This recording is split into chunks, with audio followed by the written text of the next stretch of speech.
বন্ধু, তোর কাছে আমার একটা প্রশ্ন আছে। হ্যাঁ, কি কবি ক। আমরা যেন ব্যথার ওষুধ খাই, ওষুধ কেমনে জানে ব্যথা কোন জায়গায়?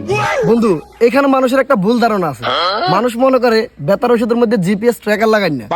ওই যে শরীরের ভিতরে ব্যথার ওষুধটা গেলে কোন জায়গায় ব্যথা, ওই জিপিএস ট্র্যাকারের মাধ্যমে ওই লোকেশনটা ওষুধ টোঙায় বার করে। কিন্তু আসলে বিষয়টা তা না। যখন আমরা ডাক্তারের কাছে ব্যথার ওষুধ লাই যাই, তখন ডাক্তার জিজ্ঞাসা না কোন জায়গায় ব্যথা, তখন ওই ওষুধে চুরি করে আমাকে জায়গাটা শুনিয়ে এলাম, বুঝিয়ে এলাম। তো তখন যায় ওই জায়গা বড় বড় ওষুধে কাজটা করে। বন্ধু, তোর কাছে আমার আরেকটা প্রশ্ন আছে। আর কি প্রশ্ন শুনি? 365 দিনে কি 1 বছর হয়? এখানে মানুষের আরেকটা ভুল ধারণা আছে। 365 দিনে 1 বছর মানলাম, কিন্তু রাত গেল কই?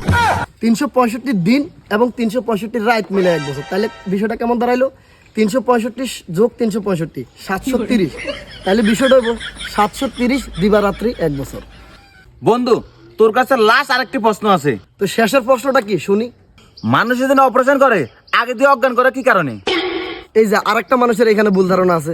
মানুষ মনে করে অপারেশন করার সময় রোগী ব্যথা পাইব, এই জন্য রোগীরা অজ্ঞান করিয়ালা। আসলে বিষয়টা তা না। যখন অপারেশন করে ওই ডাক্তার, সে অপারেশনটা অবশ্যই আগে শিখছে, কত টাকা পয়সা পড়ালেখা করে সে অপারেশনটা শিখছে। যদি ওই রুগীরা অজ্ঞান না করে, তাহলে অপারেশন করানোর সময় রুগী অপারেশনটা শিখিয়ে লাইতো না। এই জন্য রুগী যেন অপারেশনটা শিখতে না পারে, এই জন্য আগে দিয়ে রুগীরা অজ্ঞান করিয়ালা। তবে এই ক্ষেত্রে আমারও কিন্তু একটা অপারেশন করানোর সময় আমার কিন্তু অজ্ঞান করানো, এই জন্য আমি কিন্তু অপারেশনটা শিখিয়ে লাইছি। তোর আবার কি অপারেশন করছিস তাই কসেন একটু শুনি।